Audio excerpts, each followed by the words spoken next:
Bueno, muchas gracias a todos ustedes por permanecer con nosotros. Tenemos un grupo de panelistas a continuación de altísimo nivel. Les agradecemos mucho el poder contar con ellos. Sin duda van a disfrutar mucho las próximas presentaciones. Muy acorde a la actualidad de pandemia, pues tenemos ahorita al doctor Alejandro Macías, ampliamente conocido, y nos va a hablar sobre las recomendaciones de vacunación durante y después de la pandemia. Muchas gracias, doctor Macías, por aceptar la invitación. Un gusto saludarlo, aunque sea por esta vía. Ojalá en el futuro coincidamos de nuevo de manera presencial. Pues lo dejo ahí en el uso de la palabra. Gracias, Mario. Primero quiero empezar agradeciendo a los organizadores por la confianza de esta presentación.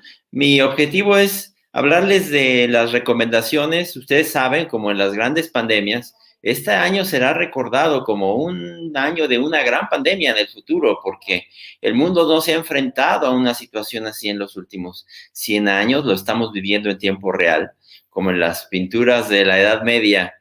Vamos a recordar este año. Y uno de los principales, esta es mi diapositiva de transparencia, no tengo un conflicto de interés. Uno de los principales víctimas es la vacunación en esta pandemia. Sabemos que las vacunas son de las mejores herramientas de la salud pública. En salud no hay ninguna intervención de mayor beneficio, quizás exceptuando el agua limpia. Las vacunas han sido víctimas de su propio éxito, pues ha dado nacimiento a padres reticentes y también a grupos antivacunas, o sea, ha hecho vivir a la misma gente que ahora las combate. Es que evidente que los gobiernos deben invertir en vacunas y en vacunación. No es lo mismo vacuna que vacunación, y vamos a hablar de eso un poco más adelante, para evitar la resurgencia de enfermedades que estaban erradicadas, particularmente enfermedades de muy alta transmisibilidad como el sarampión.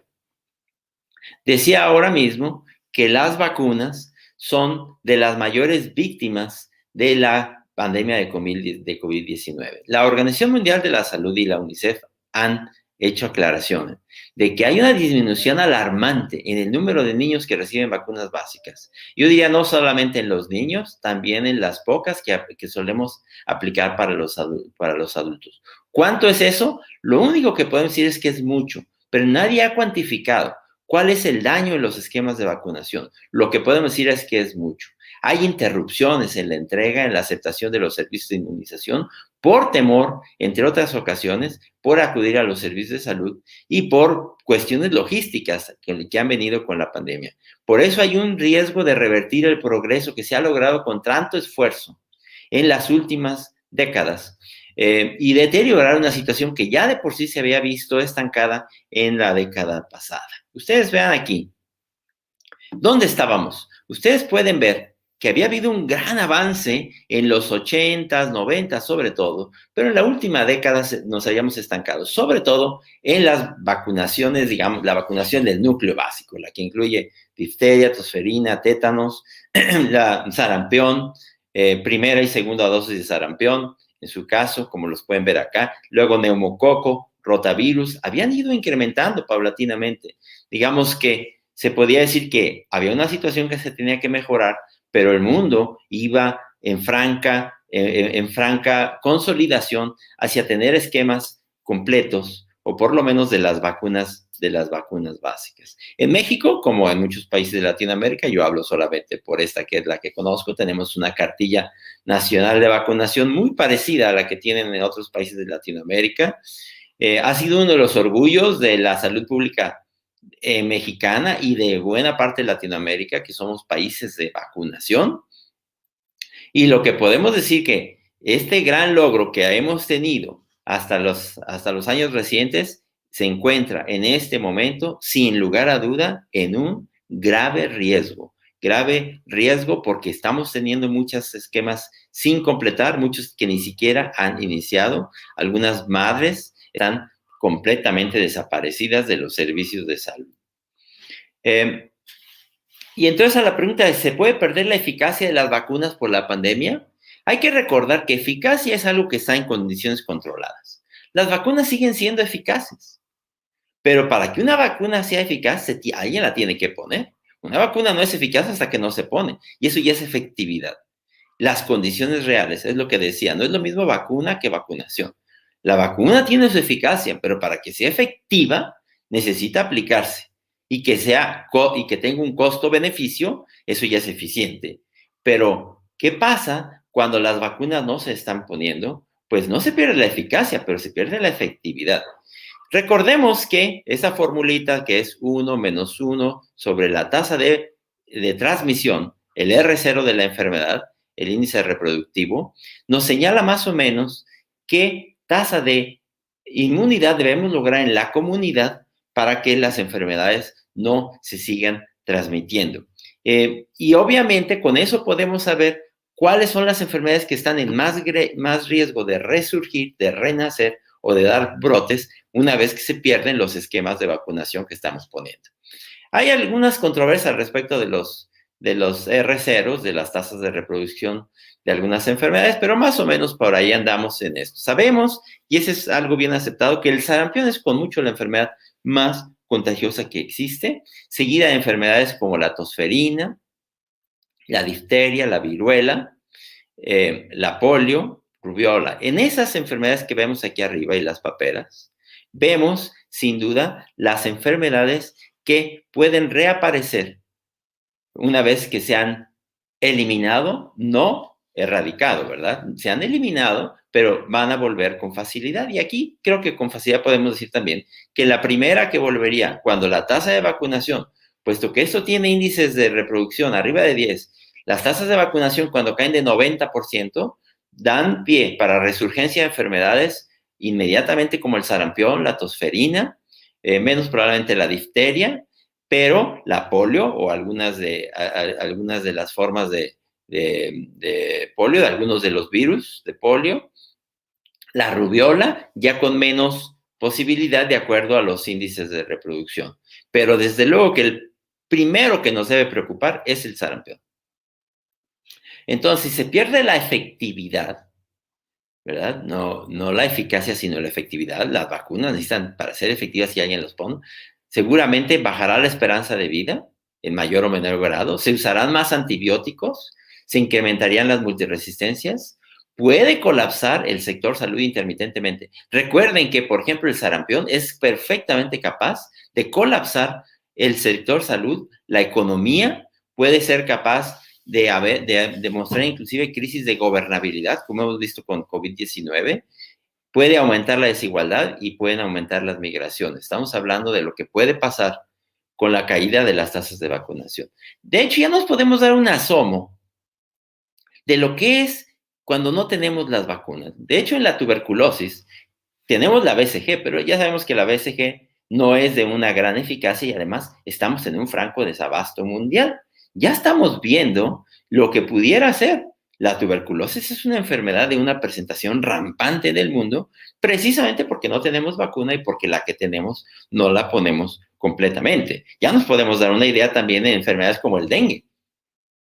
El dengue tenemos una vacuna que es razonablemente efectiva, eficaz. 60%, si la pusiéramos a una buena parte de la población, pero sabemos que ha tenido barreras para su aplicación. Puede requerirse una prueba de laboratorio y si poner una vacuna es difícil sin nada más, requerir una prueba de laboratorio para ver que sean positivos la ha hecho mucho más difícil. Nos podemos dar cuenta entonces entre el dengue y la tuberculosis, lo que puede ser un mundo sin vacunas o un mundo donde las vacunas tienen muy pobre cobertura.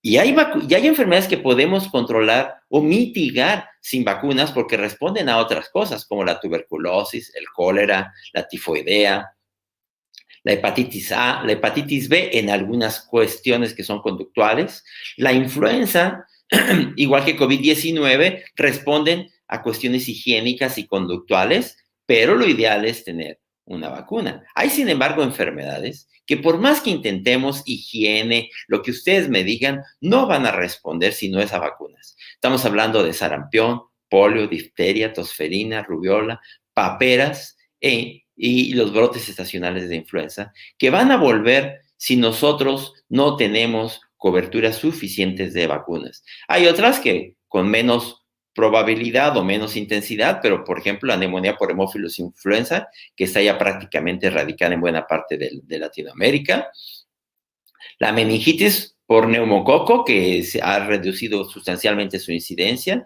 la meningitis por meningococo en las regiones específicas donde han respondido a las vacunas, las diarreas por rotavirus, que se han también eliminado o parcialmente en buena parte de la región. En los países que han tenido ya buen apego a la vacuna de VPH, que van hacia una eliminación del cáncer cervicouterino, la varicela en los países que la suelen aplicar, México no es de esos, por cierto, o la fiebre amarilla. Entonces, vean que hay, digamos que escalones de lo que podemos ver que va a ocurrir con muy buena probabilidad si no mejoramos. Por eso, durante la pandemia y después debemos ser promotores de la vacunación.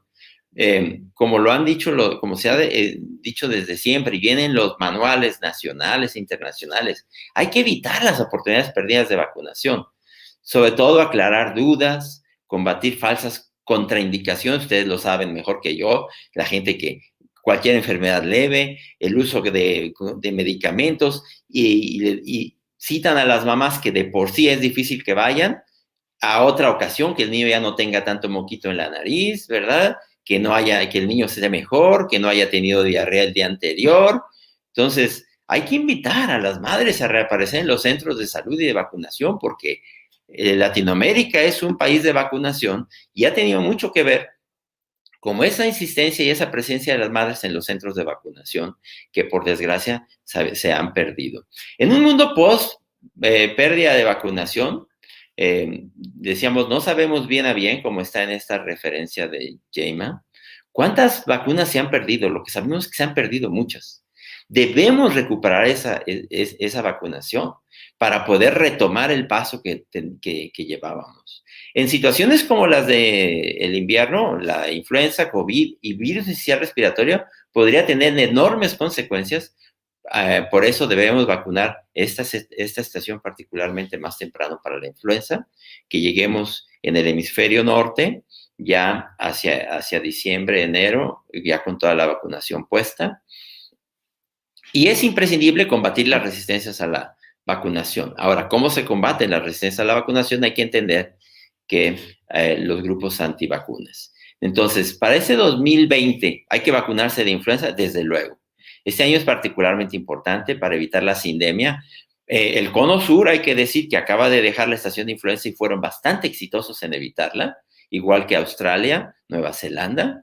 Pero lo que nos corresponde al hemisferio norte es esperar lo mejor, pero prepararnos para lo peor. No podemos confiarnos por decir que el Cono Sur tuvo una buena experiencia, que les fue bien y que por tanto nosotros vamos a reproducir eso mismo. No podemos tener esa conclusión. Debemos trabajar, tenemos que prepararnos, como dice ahí, debemos que esperar lo mejor, pero tenemos que prepararnos para lo peor.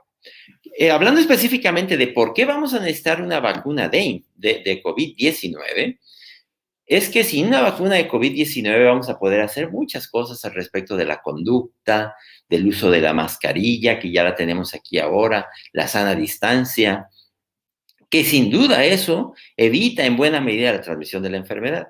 Pero si no llegamos a tener una vacuna, no vamos a poder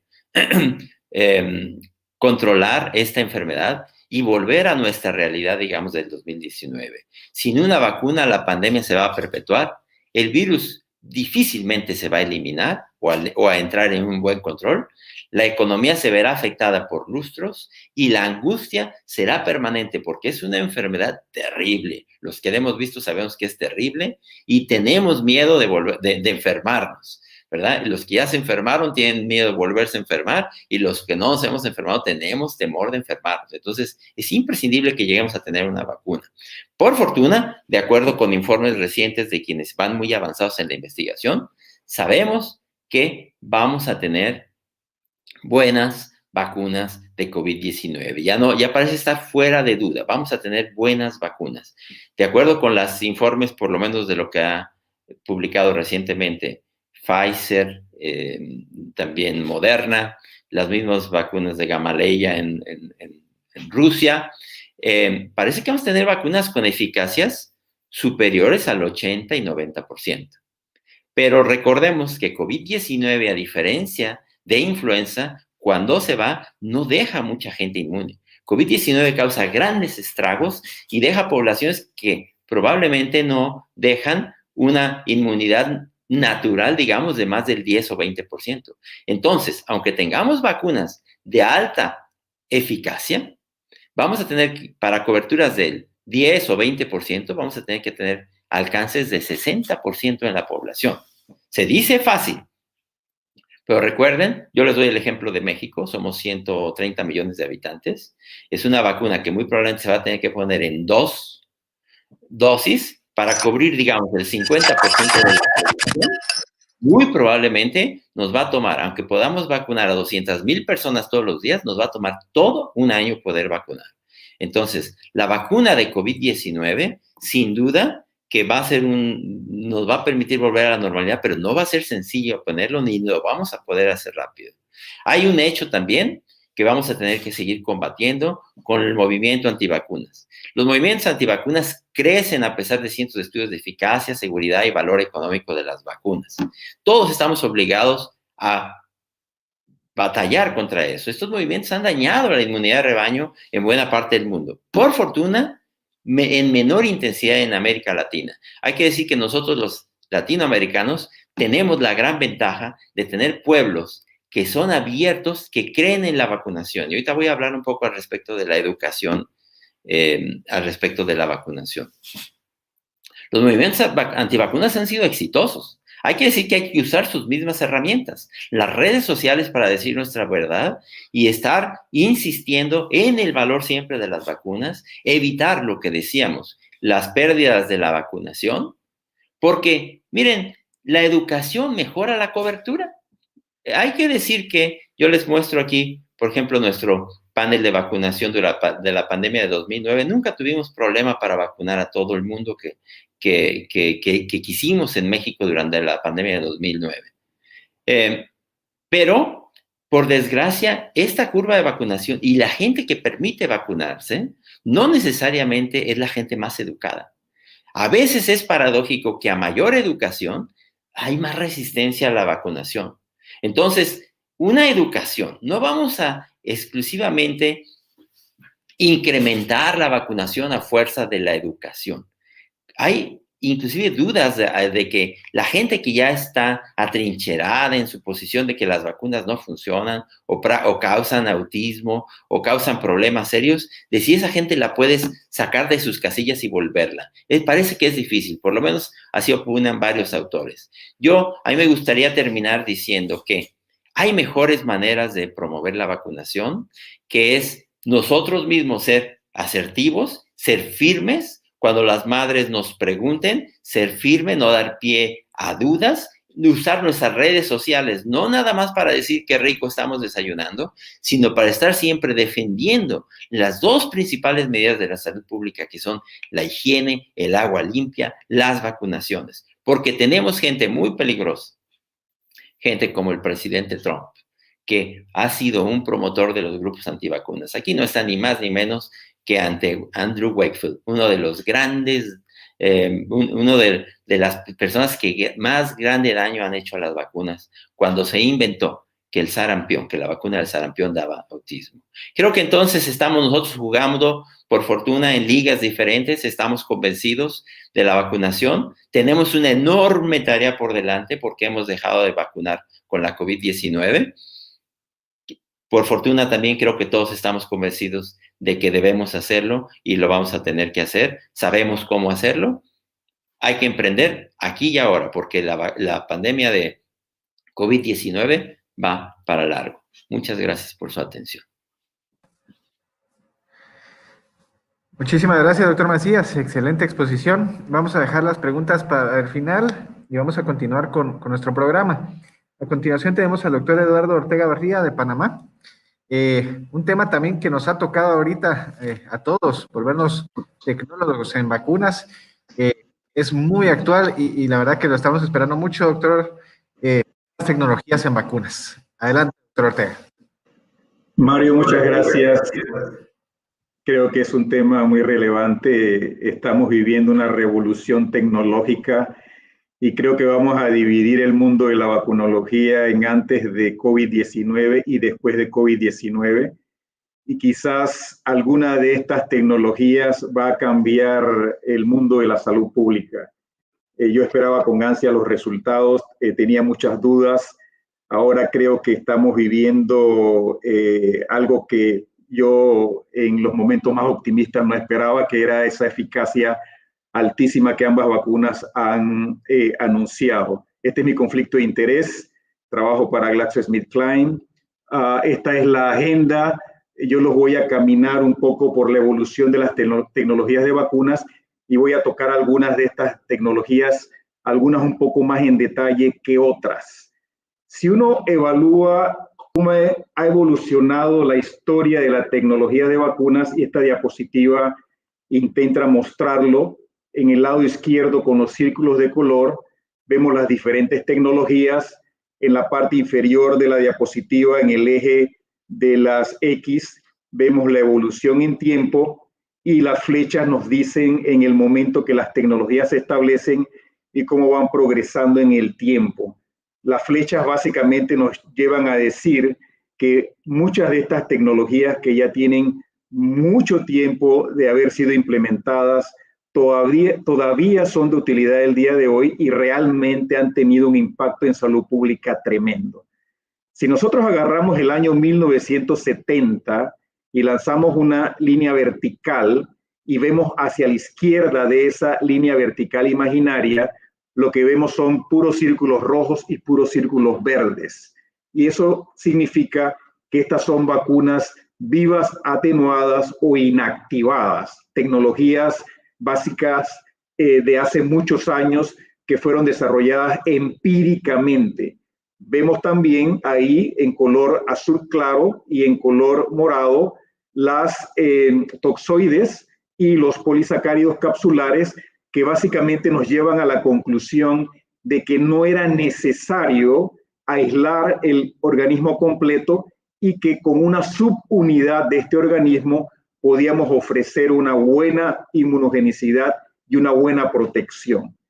Si nos vamos un poco más a la derecha de la línea de tiempo y vemos en azul, digamos, mitad de 1980, específicamente 1986, creo yo que hay como un hito en la evolución de las tecnologías de vacunas. En el año 1986 se desarrolla la primera vacuna recombinante, es la vacuna de hepatitis B. El gen de la proteína de superficie se aísla. Recuerden que este es un virus que no se puede cultivar.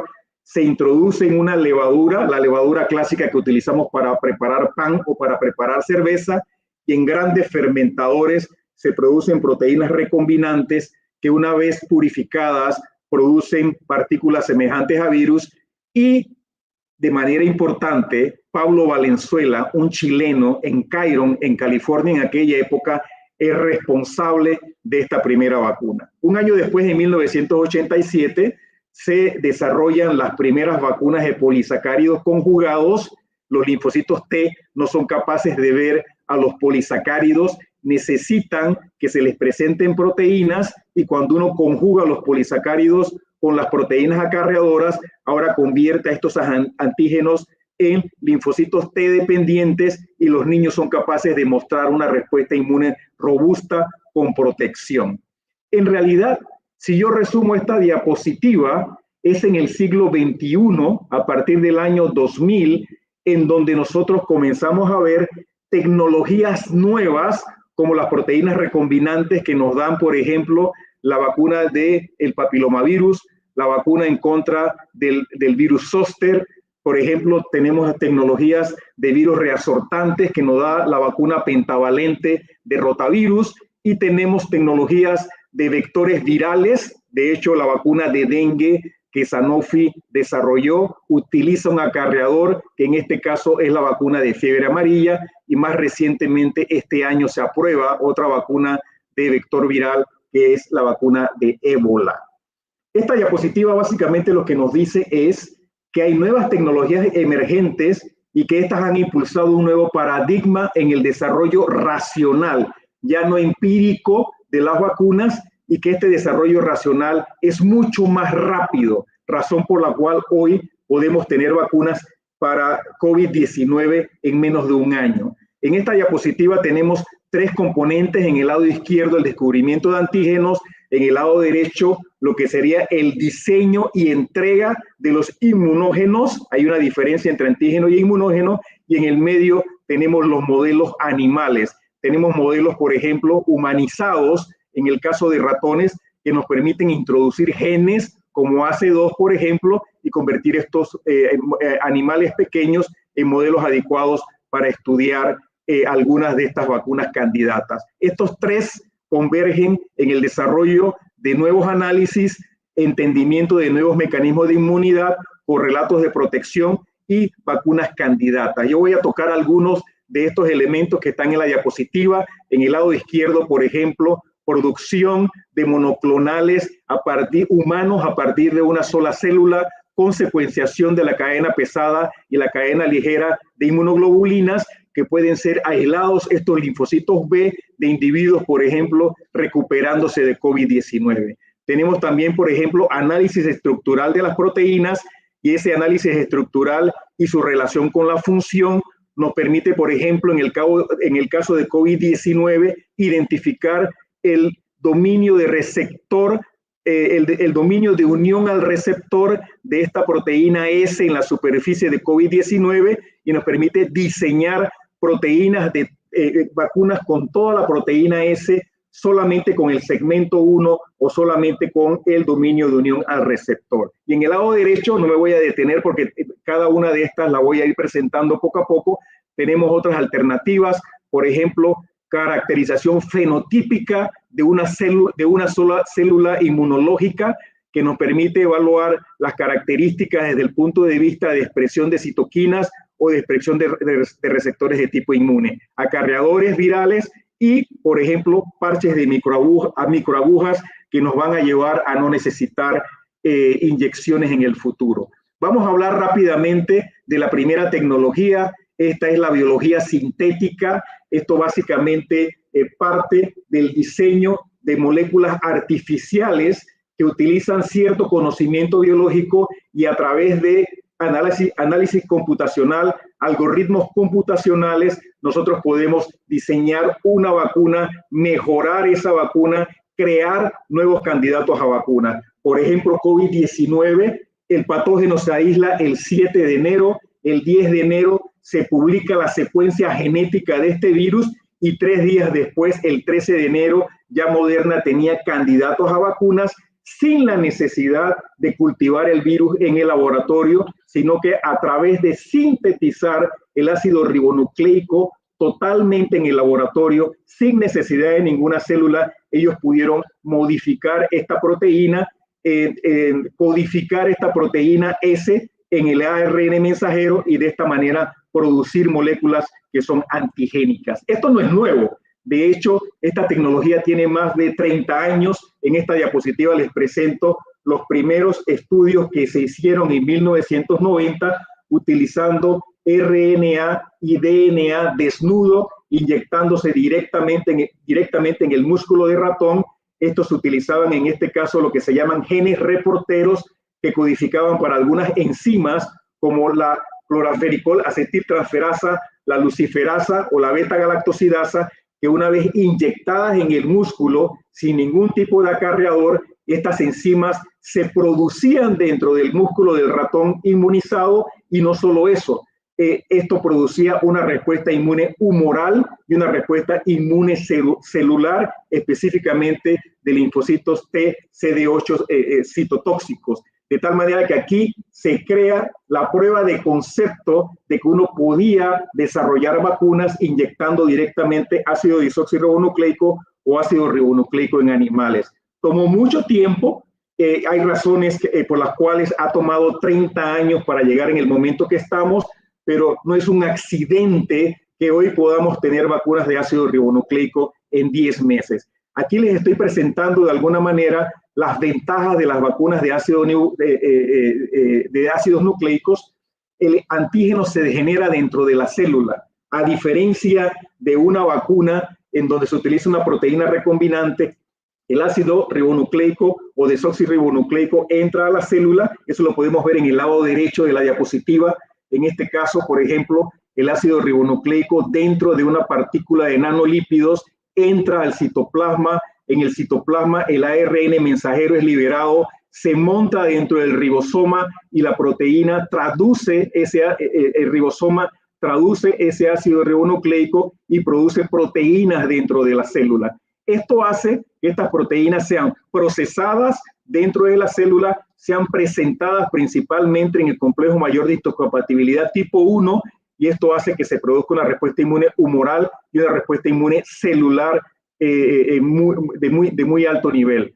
El ácido desoxirribonucleico, a diferencia del ARN mensajero, necesita entrar al núcleo de la célula. Una vez que es transcrito en el núcleo de la célula, sale del núcleo, se monta en el ribosoma, es transcrito a ARN mensajero, se monta en el ribosoma y ahora ese ARN mensajero es traducido a proteína y sigue el mismo proceso que el ácido ribonucleico. Problemas con el ADN, no es tan eficiente la inyección del ADN y se requiere electroporación, modificar la membrana de la célula para que ese ADN entre dentro de la célula. Los ácidos nucleicos nuevamente inducen una alta respuesta inmune humoral y celular, son altamente específicos, tienen una reactogenicidad adecuada, se expresan transitoriamente dentro de la célula. Esto no demora días dentro de la célula, demora algunas cuantas horas, y el ácido ribonucleico es hidrolizado dentro de la célula. No se requieren células en el laboratorio, la producción es simple y de bajo costo, se puede escalar fácilmente, y ustedes pueden ver, por ejemplo, que hoy Pfizer les dice que puede tener 50 millones de dosis para este año, pero 1.000 millones de dosis para el próximo año. Es altamente estable y se pueden expresar múltiples antígenos.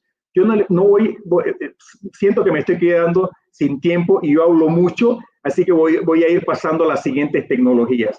Vectores virales. Esta es otra tecnología novedosa. Existen solamente 2 vacunas licenciadas con esta tecnología. Ambas fueron licenciadas este año.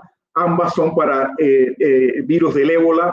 Una utiliza un vector viral replicante, que es el virus de la estomatitis vesicular, y el otro utiliza un vector viral no replicante, que es el adenovirus. ¿En qué consiste esta tecnología? Básicamente en utilizar un virus que ha sido modificado genéticamente para que no produzca enfermedad, pero una vez que el virus entra dentro de la célula, y lo estoy presentando aquí en la diapositiva, este virus acarrea dentro de su genoma la secuencia genética para un antígeno de interés. Este virus, si se replica, se puede multiplicar en la célula. El adenovirus que utiliza Johnson & Johnson, el adenovirus que utiliza AstraZeneca, no se multiplica dentro de la célula, sino que libera ese material genético dentro de la célula, en este caso, por ejemplo, una célula dendrítica, y este material genético es utilizado por la célula para producir la proteína dentro de la célula, lo presenta al sistema inmune,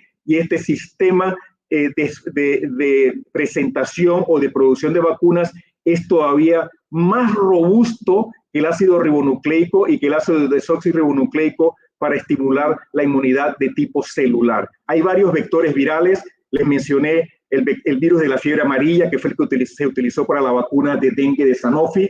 Los más utilizados son los adenovirus. El problema de los adenovirus es que nosotros nos da resfriado común por adenovirus. Tenemos frecuentemente anticuerpos contra adenovirus, y esos anticuerpos bloquean a la vacuna y hace que no se produzca una buena respuesta inmune, razón por la cual se ha utilizado adenovirus de chimpancé, que es lo que está utilizando, por ejemplo, AstraZeneca. Esto lo vemos en esta diapositiva. Aquí lo que estamos viendo es un grupo de adenovirus representado por las diferentes columnas.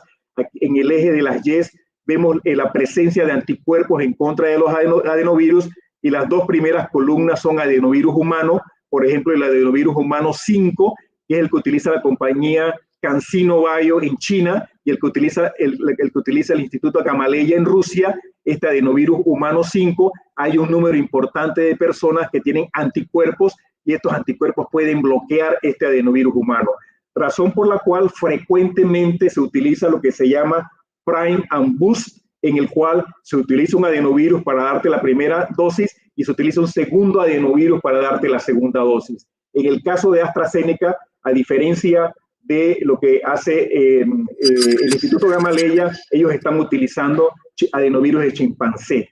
Rápidamente, me voy a pasar la vacunología reversa porque creo que sabemos un poquito la vacunología reversa. Esta es una tecnología desarrollada por el doctor Rino Rapoli en Italia, en donde a través de la secuenciación del genoma completo de los organismos, tú eres capaz, utilizando algoritmos de computadora, identificar antígenos que normalmente no pudieras identificar si tú estuvieras utilizando, por ejemplo, proteínas para caracterizar estas proteínas. Esto básicamente es lo que nos permite en el caso del meningococo B. El meningococo B tiene aproximadamente 2.000 genes diferentes, 2.000 proteínas diferentes. Esto nos da todo ese potencial de posibles candidatos. Utilizando computadoras, uno puede, por ejemplo, identificar 600 de estos genes que están o en la superficie externa de meningococo B o son proteínas secretadas que pueden ser algunos candidatos interesantes para vacuna. Algunas son expresadas en bacterias, se producen proteínas recombinantes que son inyectadas en ratón. Los anticuerpos de esos ratones son utilizados para identificar en la superficie de meningococo los diferentes antígenos, y si esos anticuerpos tienen poder bactericida, tú puedes a través de pruebas biológicas funcionales identificar candidatos a vacunas, y esto llevó, por ejemplo, al desarrollo de la vacuna de meningococo B, conocida comercialmente como Bexsero. Adyuvantes, yo me voy a pasar esta de adyuvantes porque creo que sabemos más de adyuvantes que de algunas otras tecnologías. De adyuvantes, lo único que quisiera decir es que a medida que nosotros purificamos los antígenos, a medida que nosotros pasamos de vacunas atenuadas o inactivadas, esto está representado en la parte superior izquierda de la diapositiva, a antígenos más puros, estos antígenos pierden la capacidad de estimular el sistema inmune innato, de esta manera que son más tolerados, son menos reactogénicos, pero son menos inmunogénicos. Y para poder convertir a estos antígenos a una molécula más inmunogénica, es necesario combinarla con adyuvantes. Los adyuvantes nos mejoran la respuesta inmune, prolongan la duración de esa respuesta inmune. Hoy sabemos, por ejemplo, que si tú das una sola dosis de vacuna de virus de papiloma humano adyuvantada, esa dosis de esa vacuna te puede producir anticuerpos hasta por más de 10 años, y esos anticuerpos están por arriba de los anticuerpos que produciría la infección natural. Podemos asimismo estimular la respuesta inmune celular o la respuesta inmune humoral, y en condiciones pandémicas pudiéramos ahorrar antígeno, ya que se requieren menos cantidades de antígenos, ya que el adyuvante te potencia la respuesta inmune de esos antígenos. El adyuvante clásico lo conocemos, hidróxido de aluminio. Se inicia su uso con los toxoides, moléculas puras, pobremente inmunogénicas. Hay que combinarlas con un adyuvante, pero progresivamente a partir de mitad del siglo pasado, del siglo XX, comenzamos a desarrollar más adyuvantes, y el día de hoy tenemos adyuvantes que nos han permitido, por ejemplo, desarrollar vacunas en contra de malaria. Tenemos una vacuna candidata en contra de tuberculosis que también utiliza adyuvantes, y tenemos recientemente licenciada en Estados Unidos de Norteamérica una vacuna en contra de herpes zóster que también utiliza un sistema adyuvante. Dependiendo del sistema adyuvante, y cuando hablo de sistema adyuvante estoy hablando de una combinación de un adyuvante clásico con una sustancia inmunopotenciadora, estos adyuvantes pueden estimular o la respuesta inmune innata o la respuesta inmune humoral y celular, o pueden producir un alto incremento de la activación de linfocitos CD8 citotóxicos. Para terminar, vacunología estructural. Esto es importante, creo que me queda 1 o 2 minutos. La vacunología estructural básicamente lo que intenta hacer es definir la estructura tridimensional de las moléculas e intenta relacionar esa estructura tridimensional con la función de la molécula. Esto lo que nos permite es diseñar de una manera racional mejores antígenos, nos permite mejorar antígenos que sean subóptimos, y nos permiten, conociendo esa estructura, mejorar la inmunogenicidad de las vacunas. Un solo ejemplo, les estoy presentando en esta diapositiva la proteína F de la envoltura del virus sincitial respiratorio. esta proteína F tiene dos conformaciones estructurales, una prefusión en el lado izquierdo más globular y una posfusión más alargada. La vacuna, la proteína más utilizada en los candidatos previos era la proteína, el estadio posfusión. El día de hoy sabemos que si nosotros estabilizamos la forma prefusión de la proteína F del virus sincitial respiratorio, pueden expresarse y pueden verlo con los círculos de diferente color, círculos rojos, círculos naranjas, en la forma prefusión, que no están presentes en la forma posfusión, y esto hace que tengamos vacunas o proteínas que producen títulos de anticuerpos más altos y títulos de anticuerpos neutralizantes, y las vacunas candidatas para el sincitial respiratorio el día de hoy están utilizando estas formas prefusión. La misma diapositiva con la que comencé. Para terminar lógicamente estas nuevas tecnologías, lo que esperamos es que nos permitan desarrollar nuevas vacunas contra la pobreza, vacunas contra infecciones emergentes, vacunas que podamos utilizar para los viajeros o enfermedades crónicas, y lógicamente nuestra expectativa es que podamos pasar a desarrollar vacunas contra el cáncer, vacunas contra enfermedades autoinmunes y, ¿por qué no?, probablemente vacunas en contra del Alzheimer, si nosotros podemos llegar a concluir que el Alzheimer pudiera tener una etiología infecciosa. Muchas gracias por su atención. Muchas gracias, doctor Ortega. Excelente y magistral presentación. Creo que nos da un muy buen panorama de todo lo que hay de vacunas hoy en día y todo lo que se viene. Vamos a continuar con nuestro programa. Nuestro siguiente expositor es el doctor Alejandro Mojica. Él nos va a hablar sobre nuevas tecnologías, sobre vacuna de la influenza. No perderla de vista. El doctor Mojica, pues, aparte de ser un gran amigo, es un excelente infectólogo pediatra. Le dejamos ahí la palabra. Adelante, doctor Mojica. Gracias por estar con nosotros. Buenas tardes, ¿se escucha y se ve la pantalla? Se escucha, se ve usted, doctor Mojica, y ya se ve su pantalla. Todo bien. Perfecto, muchas gracias. Muy amable, doctor Melgar, por la invitación. Excelente oportunidad para compartir experiencias y estar al lado y compartir experiencias con mis colegas y amigos que estamos en este panel. Fíjense que me tocó la tarea de hablar de vacunación de influenza y no perder de vista. Sabemos que, bueno, conflicto de interés. Yo trabajé por 10 años, hasta hace 3 años en Sanofi Pasteur, y trabajo ahora en el Ministerio de Salud de Colombia. No tengo conflicto de interés para esta conferencia. Algo bastante ambicioso, lo que espero hablar, algo de virología en estos 20 minutos, algo de clínica, justamente en este momento que estamos con el COVID, que tenemos dengue y también tenemos influenza. Vamos a hablar algo de vacunas, algo de recomendaciones y conclusiones. Esto lo han visto mucho, pero fíjense que siempre hablamos de que la influenza A, que los subtipos, que 18 posibilidades con la hemaglutinina y 11 con la neuraminidasa, que tenemos los linajes de influenza Victor y Yamagata, y que básicamente en humanos se repiten los mismos serotipos del virus, pues el H1, H2, H3 y los N1 y N2. Pero nos da la particularidad del virus, que ustedes saben que es bastante impredecible y que esos 8 segmentos que tiene son individuales y hace que se modifiquen un aminoácido y hace otro virus. Los cambios menores, que es lo que nos da todos los años un nuevo virus, o los cambios mayores, cuando hay una modificación mayor y hay una fusión y una integración de un nuevo virus, y es como cuando aparecen las pandemias.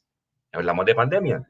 Miren ustedes, sabemos desde la española por H1N1, a la asiática por H2N2, o la de Hong Kong H3N2, y recordar la H1N1 que nos tocó a nosotros del 2009. Sin embargo, cuando hablamos de la letalidad y hablamos de cifras, vemos cómo la española, si hablamos de 50 millones de personas fallecieron, o 1,5 millones en la asiática, o 1 millón en la de Hong Kong. Y en la H1N1 fueron 300,000 personas. Eso lo cuento porque cuando miramos lo que es la carga de enfermedad como tal, y hablamos de la influenza endémica de todo el tiempo, que todos los años tenemos porque el virus se modifica un aminoácido, vemos que no es el mismo. Entonces, 3 a 5 millones de personas graves al año, donde fíjense ustedes que se enferman 5 millones, pero se hospitalizan 85,000 y entre 500,000 aproximadamente fallecen. Esto lo respalda esta publicación del Lancet, que la conocimos todos en el 2018, donde nos da la carga de enfermedad y que la OMS la tiene como base. y donde nos dice, fíjense ustedes, si tenemos adultos de más de 65 años, vemos cómo se incrementa la posibilidad de morir por esta enfermedad. Entonces, igual pasa, si ustedes ven que a medida que avanza la edad, más probabilidades tienen de ser afectados. Como soy muy pediatra y estoy sesgado, vemos que los niños no son exentos de esto y fallecen entre 9.000 y 100.000 niños de los 250.000 a 500.000 que fallecen en el año por influenza. Estados Unidos, que sabemos que tienen la parte de vigilancia muy bien, y calculan con esta fórmula matemática que es el 8.5% de la población.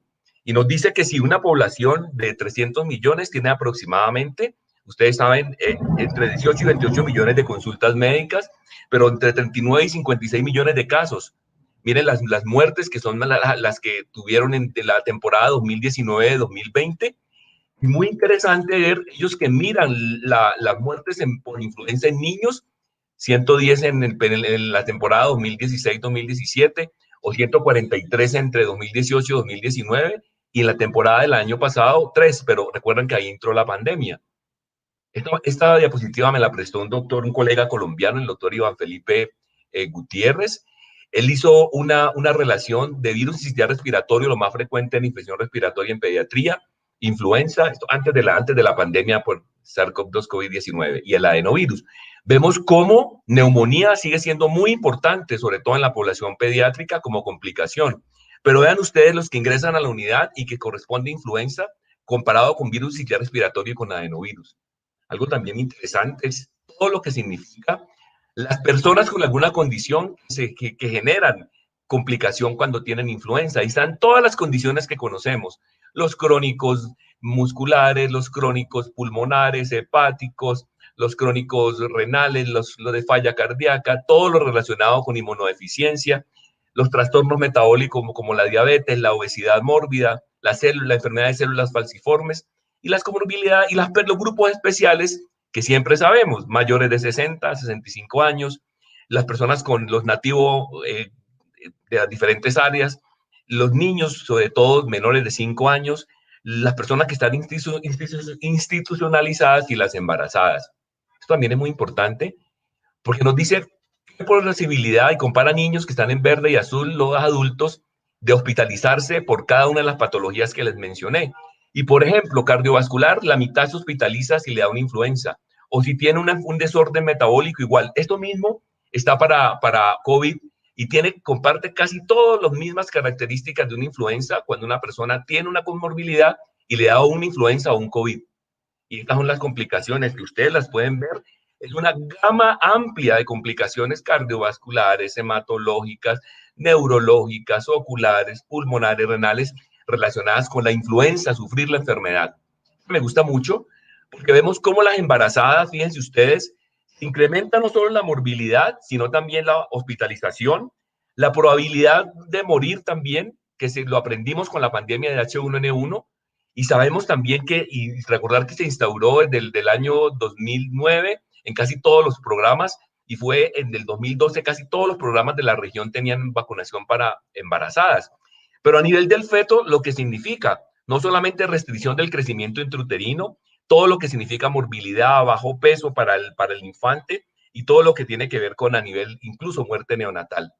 Esta me gusta mucho, no voy a tener tiempo de explicarla una por una, pero esta publicación es del JAMA del mes pasado, hace un mes exacto, y nos da una idea de qué significa una influenza estacional y qué significa un SARS-CoV-2, primero por la parte clínica, que es menos contagiosa la influenza que el SARS-CoV-2, que sabemos que el tiempo de evolución 1-4 días versus de 2 a 14 el SARS-CoV-2, comparten lo de la edad, comparten la obesidad, enfermedades crónicas que ya lo había mencionado, y sabemos que la presentación clínica, lo de la anosmia, porque son muy parecidas, puede ser un poco más severa una o la otra, pero sabemos que es muy común y que la letalidad es menos en la influenza y pues por supuesto más en el SARS-CoV-2. Tenemos vacunas aprobadas múltiples y por el contrario estamos en plan de aprobar para vacunas para SARS-CoV-2. Esto me gusta mucho también, esto es el equipo de Brasil,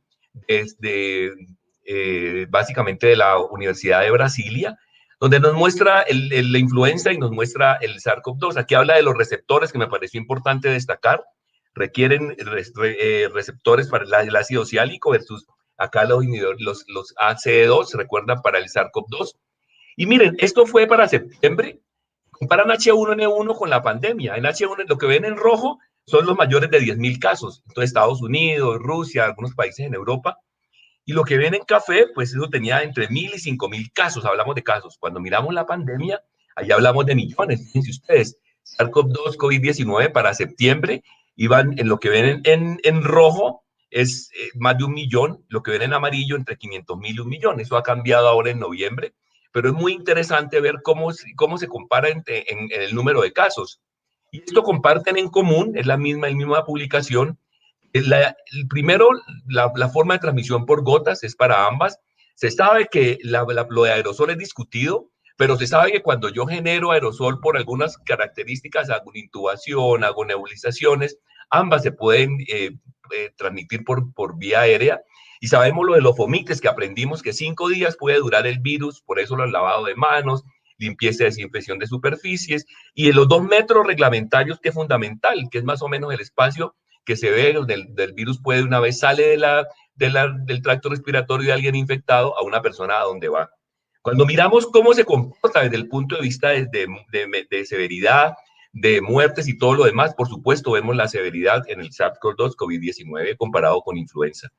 No, eso es para mostrar la parte clínica y mira cómo es que ya hemos hablado de lo que comparten complicaciones comunes y vemos la fiebre alta, la parte respiratoria, neumonía, el problema renal, todas esas complicaciones son comunes y aquí diferencia una, básicamente con cruces. La de cruces más oscuras es la influenza y demás claritas, donde se destaca lo que es alteración del olfato y el gusto para el SARS-CoV-2. Esta me gusta mucho porque esta es una infografía de México, de la Secretaría de Salud de México. Por aquí está el doctor Macías, pero miramos cómo, fíjense ustedes, allí incluyen dengue. Y hoy en día tenemos que tener en cuenta COVID-19, dengue, influenza. Para nosotros, no lo puedo detenerme en una por una, pero sí mirar la composición de componente gastrointestinal, aparece mucho más acentuado junto con, sabemos que el dolor retrocular que es de dengue, comparado con el COVID, con influenza, pero tenerlo en cuenta cuando nos llega un paciente en áreas endémicas de nuestro país, que tenemos muchísimos para dengue, para COVID, para influenza.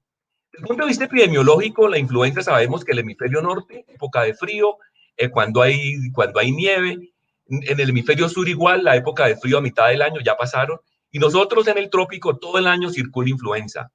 Gracias a esto, es el laboratorio, los laboratorios que hay de salud pública en el mundo, nos dice cómo a través de la información, son 34 laboratorios en las Américas, esos laboratorios centrales reportan al CDC en Atlanta, igual de esos reportan a Londres o reportan a Pekín o a Melbourne, y luego mandan a Ginebra, donde está la OMS, y nos da la recomendación respectiva de las vacunas. Sabemos que se demoran 6 meses. En febrero sale la de septiembre, que es la que utilizan en el norte, y en septiembre nos dicen cuál es la vacuna que viene para el año que viene nosotros, que estamos en el sur. Y esto me parece clásico, porque tenemos un anticuerpo que llega al virus. Se sabe que si el virus cambia un aminoácido, el virus ya no es igual. Y cuando llegue el anticuerpo al cual no hemos vacunado la temporada anterior, ya no nos sirve. Es por eso que todos los años tenemos una recomendación de vacuna. Esta me quedó un poquito vieja, pero es para darles una idea de cómo las vacunas evolucionan. Si bien en el 2000 teníamos vacunas bivalentes, trivalentes, desde el 2013 sabemos que las cuadrivalentes deben incluirse porque hay 2 linajes que circulan muchas veces de forma discordante y aparte de las 2 linajes, de los 2 subtipos de influenza A que tenemos todos los años. Los linajes son de B y los subtipos son de A. Estas son las recomendaciones de la OMS. Pues para darles una idea y contarles que las recomendaciones del año pasado, nosotros somos cepa sur, el año pasado, fíjense que fueron diferentes y muy importante tenerlas en cuenta porque este año para el norte comparado con el sur cambiaron por lo menos la H3N2 y muy importante porque van cambiando según la circulación de los virus. Esta parte ya me la adelantó el doctor Eduardo, donde nos quedamos con las viejas tecnologías, donde básicamente era recuerdan los virus inactivados, donde inactivaban el virus y sacaban la forma de virus que eran inactivos, sacaban las fracciones o el viroma y el virón entero. las nuevas tecnologías que incluyen para fabricar vacunas de influenza. Eso yo no voy a, porque no voy a tener el tiempo, no están las vacunas disponibles en Estados Unidos para las diferentes edades y las diferentes formas, la plataforma para producir vacuna. Las típicas de huevo, las otras de células, cultivo celular, las recombinantes y las que tienen adyuvante. Algo muy interesante, ¿qué recomendaciones existen? Estas son las del CDC. Los niños de 6 a 18 años, todas las personas mayores de 50, los mayores de 65, las embarazadas, las personas con comorbilidades, todos los trabajadores de la salud, los viajeros y la población en general. El CDC dice que el que no quiere enfermarse. Pero vean ustedes, esta publicación de Pediatrics de este año nos dice que los niños reciben 2 dosis con un mes de diferencia y nunca han recibido la vacuna. ¿Por qué razón vacunamos pediatría? Por la carga de enfermedad, la hospitalización, las muertes, la transmisión, la diseminación que se evita y la inmunidad de rebaño. Miren las coberturas de Estados Unidos, la presento para que veamos, si bien están las pediátricas, que del primer año fue de 75%, las otras vacunas, las otras coberturas en las otras edades, como los adolescentes o todo, miren, 61, esto fue hasta el 2019. Vemos cómo han ido ascendiendo, pero se dejan que desear sin mostrarle la de los adultos. ¿Qué dice la OMS? La OMS dice desde el 2004 que las vacunas son costo efectivas para influenza, que todos los niños deberían vacunarse, idealmente menores de 5 años, las mujeres en gestantes, todas las personas con enfermedades crónicas, los adultos mayores y los trabajadores de la salud.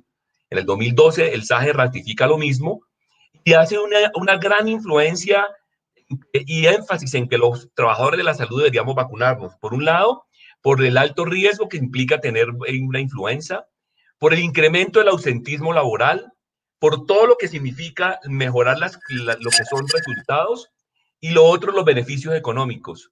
Cuando miramos que si yo recomiendo vacunar, si yo me vacuno, podría mejor recomendar la vacunación a mi paciente. ¿Y qué decir de contribuir responsablemente con la pandemia? ¿Saben ustedes que en el mundo tenemos, casi todas las Américas tenemos programa de vacunación? Hay 96 países que tienen recomendación y tienen esquema de vacunación en las Américas. Esto me lo prestó la OPS, la OMS, aquí en la doctora Marta Velandia en Washington. Me prestó estas diapositivas.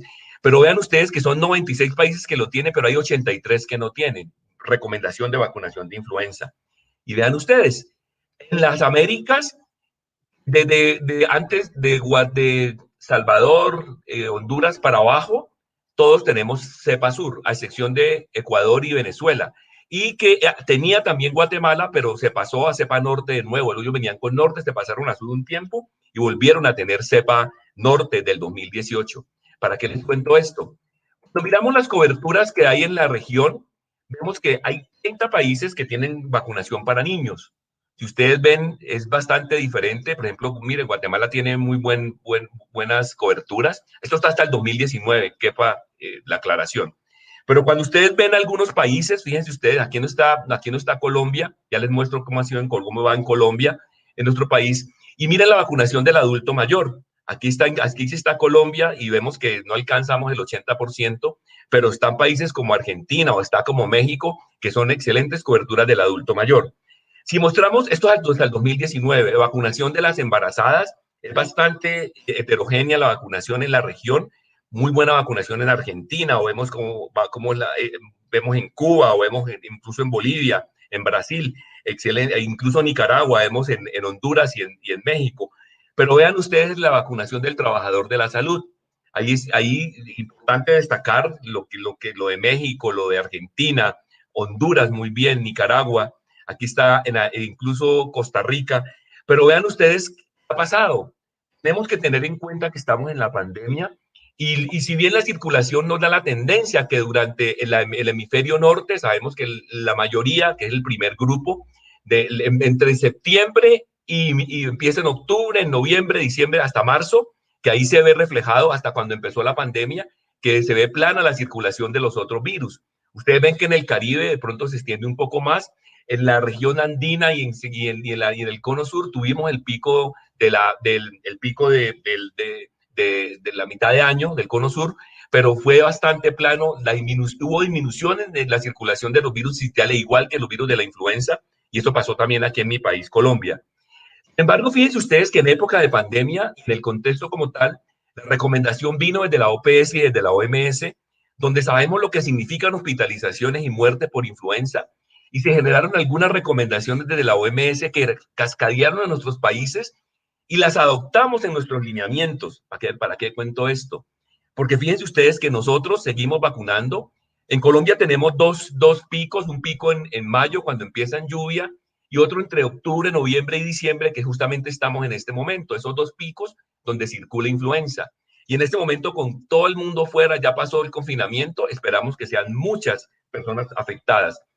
Cuando miramos cómo se ha comportado, son 13 países en Latinoamérica donde se ve cómo iba la pandemia. Esto fue hasta agosto, faltaba consolidar el resto, pero vean ustedes que, como lo comentó el doctor Macías, cómo disminuyó, mire, 33% del adulto mayor, trabajadores de la salud un 8%, personas con enfermedades crónicas un 19% o niños un 16%. Esas fueron las coberturas de influenza, mire, 3% embarazadas y otro grupo 21%. Se querían vacunar 112 millones de personas y básicamente para llegar a un 90%. Entonces, esas son las coberturas preliminares en la región bastante bajas.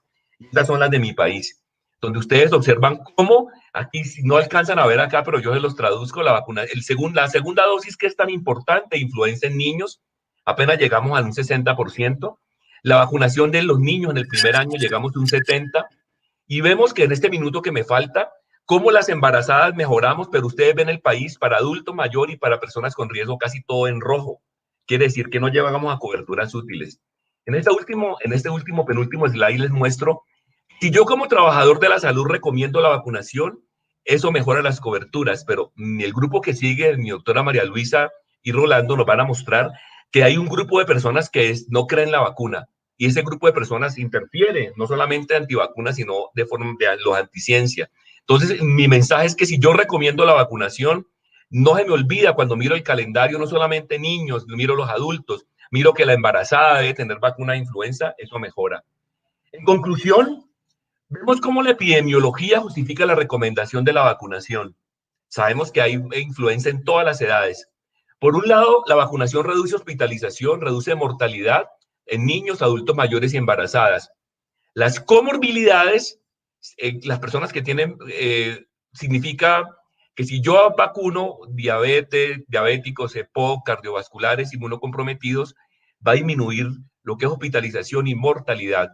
El ausentismo laboral es una de las principales, pues hombre, que uno nota cuando un trabajador de la salud no tiene vacunación. Vacunas muy buen perfil de seguridad, son eficaces, son efectivas, tenemos trivalentes, tetravalentes y con nuevas tecnologías que llegan para mejorar el espectro de vacunas contra influenza. Tenemos en este momento, cada año la OMS da una recomendación, nosotros vacunamos con el hemisferio sur, pero hay países, ya les mostré, que tienen hemisferio norte.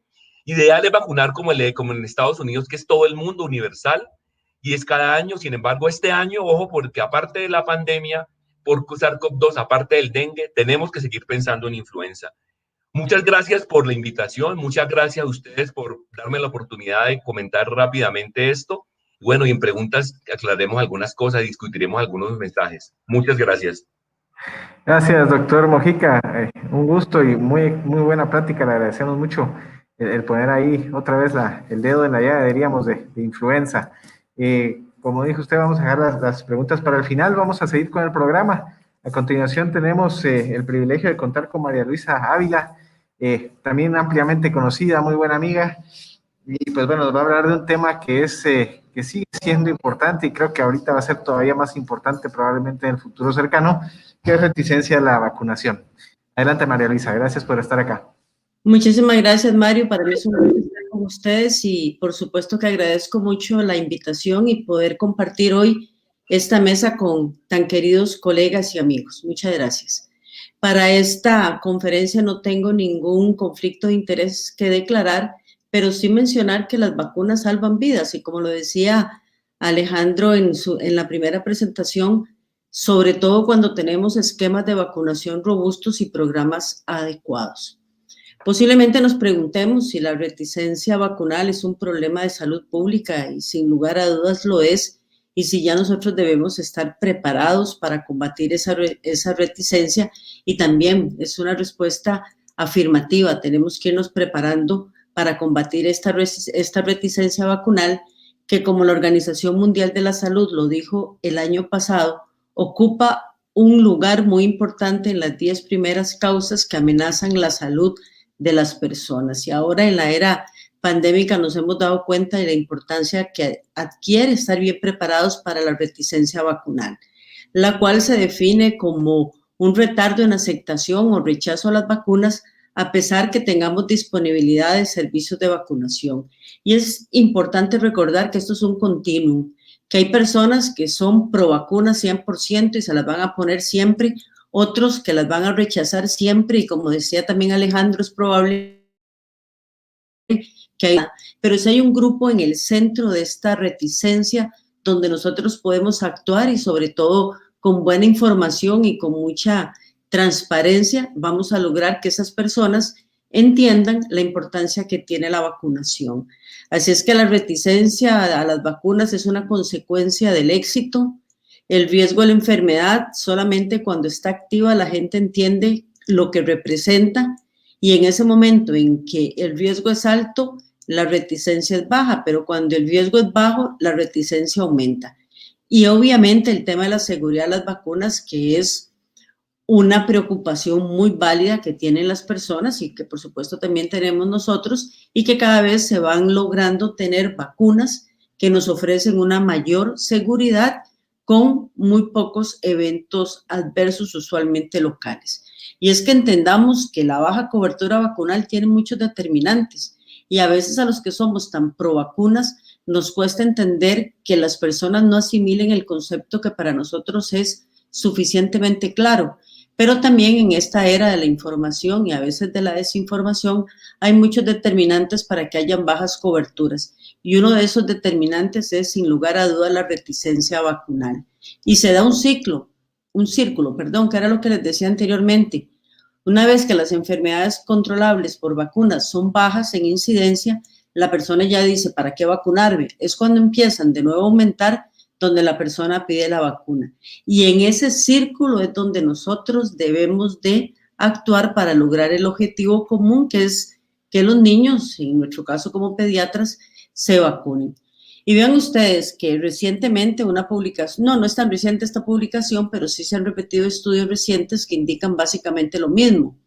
La mayoría de los médicos informan que hay un rechazo a la vacuna al menos una vez al mes, que hay un 13% de niños que no se vacunan debido a una elección de los padres, y que cada vez, y ese es uno de los problemas, cada vez los pediatras aceptamos más solicitudes de retardar la vacuna. Y ahí es donde nosotros tenemos que ser sumamente enfáticos para que eso no ocurra.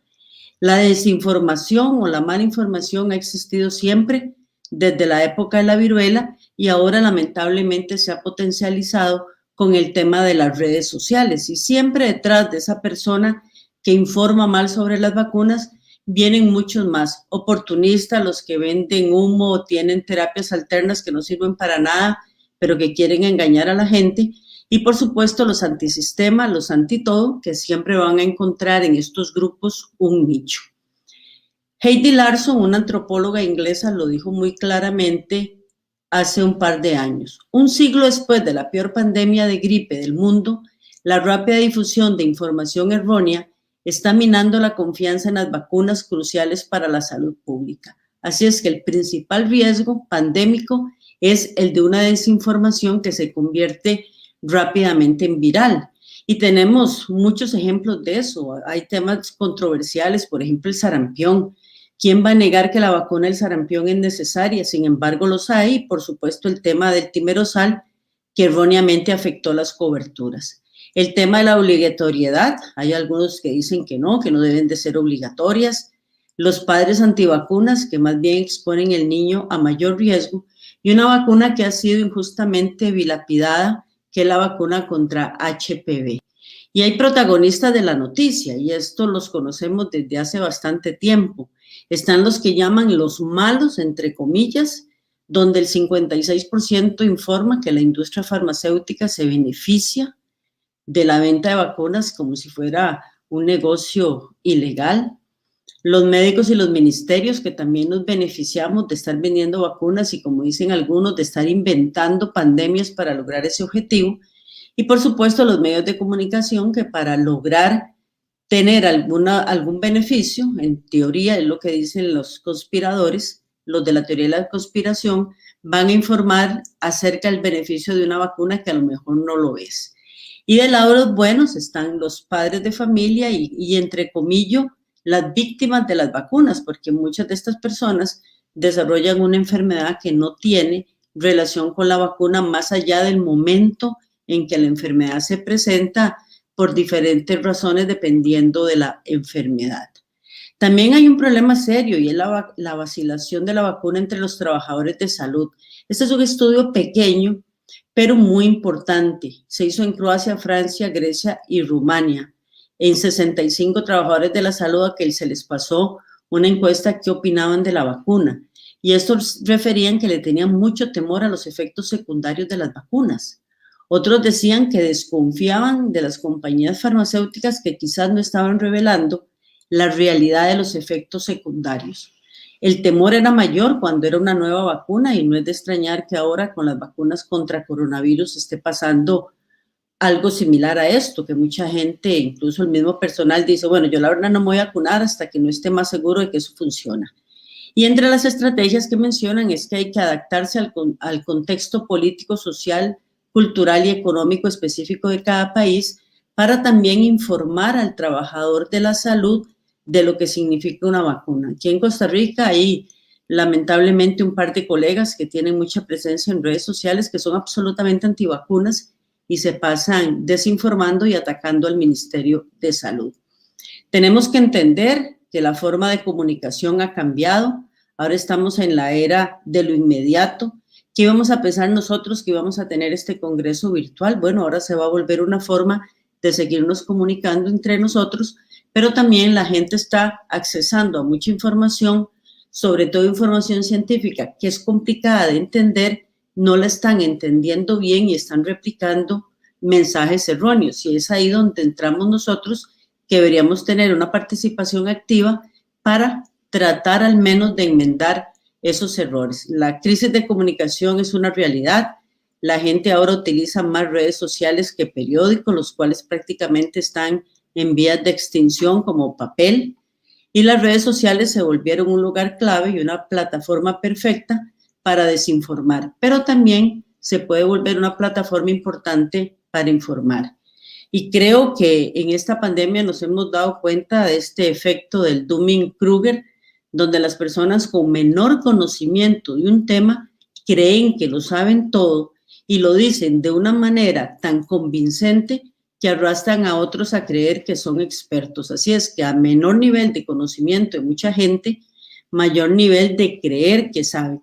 Cosa muy diferente a lo que debe pasar con nosotros como profesionales en ciencias de la salud, donde más bien todos los días entendemos que sabemos menos y que hay que estudiar más para dar una información correcta.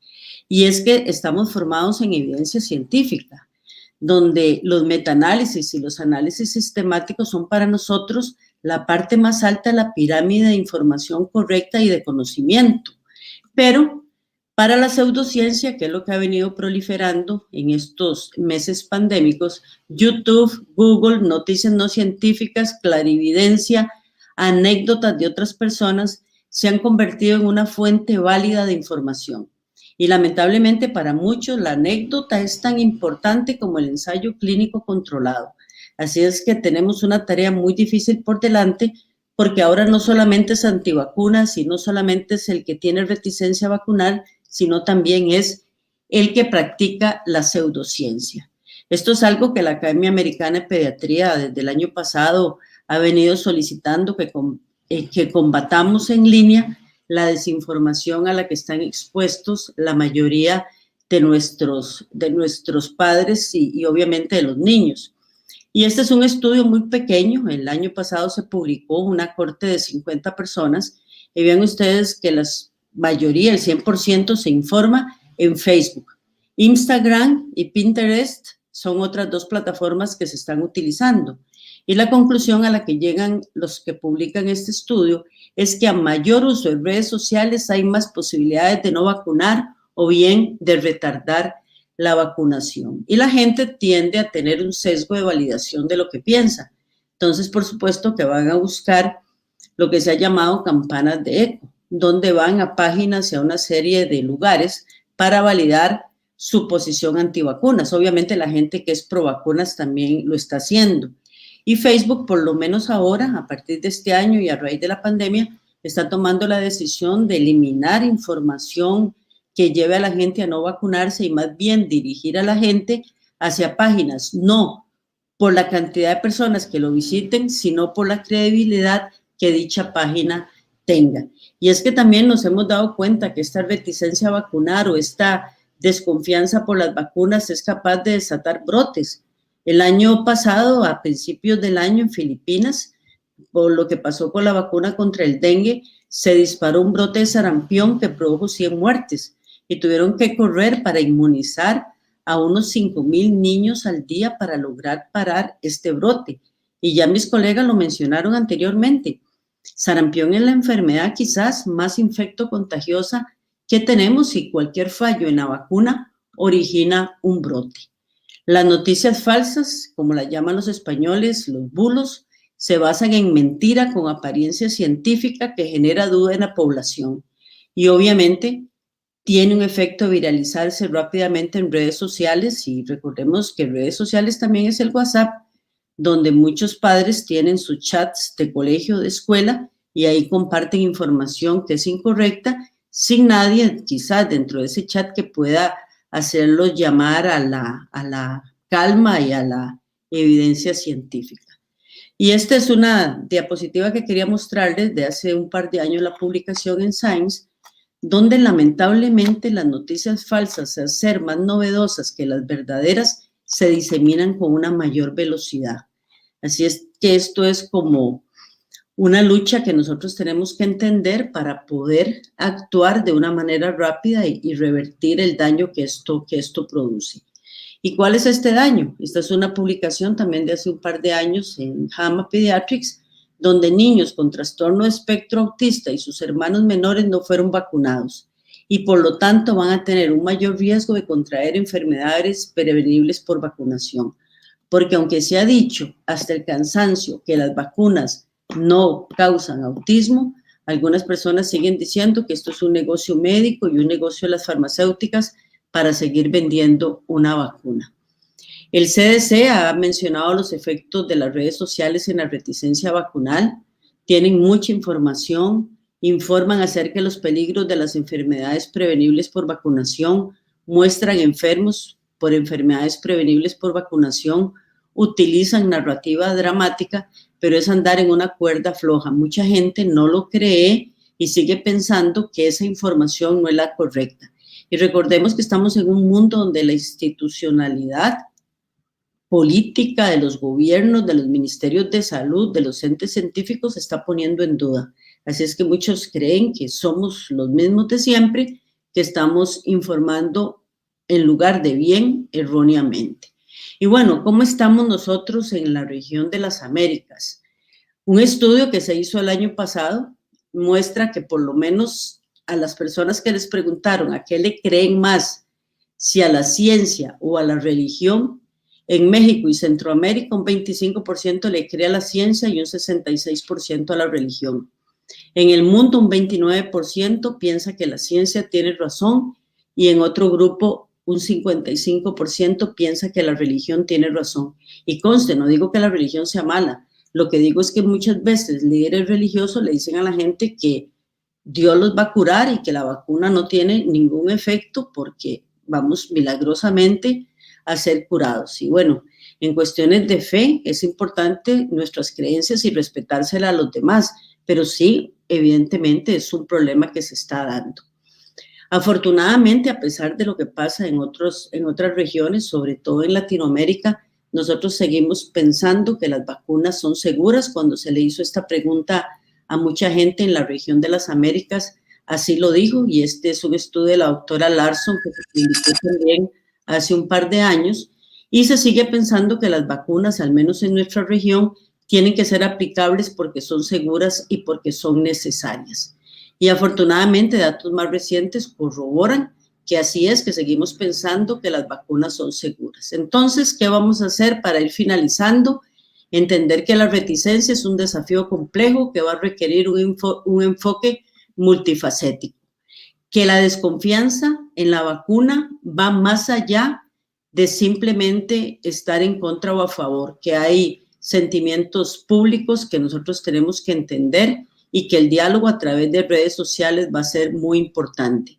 Que tenemos que tener una movilización social y una comunicación adecuada con intervenciones basadas en multicomponentes. Sage también ya en algunos de sus escritos nos ha alertado y nos ha dado algunos lineamientos para combatir la reticencia vacunal, pero va sobre todo en el sentido de aprender de aquellas lecciones que nos han dejado información adecuada. Los padres hay que entender que tienen preocupaciones importantes, entre esas el dolor por múltiples agujas, y obviamente ahora tenemos otras vacunas que con una sola punzada podemos proteger contra varias enfermedades. La seguridad sigue siendo la principal razón asociada a reticencia vacunal y de nuevo, afortunadamente ahora las vacunas son muchísimo más seguras. Y este estudio muy reciente, Pediatrics, se lo recomiendo. 1 de cada 5 niños en Estados Unidos tiene un padre que duda en vacunar. Y lamentablemente la vacunación se asocia negativamente, la vacilación, perdón, se asocia negativamente con la vacuna contra influenza. Y ya Alejandro, en su excelente presentación, nos dio la importancia de esta vacuna. Así es que prestarle atención a este estudio para poder entender por qué los padres están teniendo esa sensación de que la vacuna influenza no es necesaria. Finalmente, las recomendaciones sobre qué decirle a los padres: evitemos tácticas del miedo, narremos cuentos, tratemos de no ser excesivamente enfáticos en desacreditar mitos, porque ellos van a creer que tenemos algo que ocultar. Escuchemos a los padres. Esta es una publicación muy interesante donde dice que muchas veces, si nosotros somos los principales convencidos y damos por sentado que el papá quiere vacunarse, lo va a lograr, y que si somos enfáticos, escuchamos sus preguntas y respondemos adecuadamente, la gran mayoría de los papás también van a aceptar ser vacunados. Así es que un plan de comunicación va a ser absolutamente necesario en nuestros consultorios, en nuestra vida diaria como médicos, en nuestro manejo en redes sociales y, por supuesto, a nivel de los ministerios de salud. Muy importante recalcar que la confianza en la vacuna no solamente es un tema de información, y eso es algo que nosotros tenemos que entender. Y para concluir, la reticencia va más allá de la desinformación. La educación y la transparencia ayudan a aumentar la confianza en la vacuna, que es lo que nosotros queremos. Recordemos que las oportunidades perdidas de vacunación son sumamente costosas y, como Ciro de Cuadros nos decía, la enfermedad siempre encontrará al niño no vacunado. Y esta es una fotografía de la niña que lamentablemente muere por difteria en el Perú. La enfermedad encontró a la niña no vacunada, no llegó la antitoxina a tiempo y sufrió una miocarditis que le causó la muerte. Así es que lo que Ciro de Cuadros nos decía es una absoluta realidad que sigue siendo aplicable para este momento. Y lamentablemente la falsedad vuela y la verdad viene atrás cojeando. Nosotros tenemos que tratar que la verdad, sea más rápida que la falsedad y evitemos la reticencia vacunal. Y como me gusta decir para terminar mi charla de vacuna, vacuna matata, vacunen y sean felices. Muchas gracias por la atención. Muchas gracias, María Luisa. Fantástica tu presentación. Nos deja pensando bastante, ¿verdad? Y todavía tenemos un trecho grande que recorrer con este tema, que apenas empieza, según pareciera, en Latinoamérica, pero que en el futuro podría cobrar mucho más fuerza. Ya casi terminando nuestro módulo de vacunas, vamos a seguir con algo que para nosotros es sumamente interesante, y es redes sociales y vacunación. Para eso el doctor Rolando Ulloa, que es bastante conocido en redes sociales y fuera de redes sociales, pues nos va a hablar un poquito de qué tendríamos que estar viendo, que es un desafío especialmente para los que no somos muy activos en redes, pero el mundo se ha vuelto totalmente de redes sociales. Entonces, dejamos con Rolando. Gracias, Rolando, por aceptar la invitación. Buenas tardes, ¿se ve bien? Perfecto, se ve y se escucha. Bueno, buenas tardes. Muchas gracias al doctor Melgar, a la doctora Sandoval y al comité organizador del Congreso por este honor, y a todos los colegas de Centroamérica, el Caribe, América Latina y otros países que nos están viendo. Pues un gusto y los mejores deseos para todos en este año tan difícil.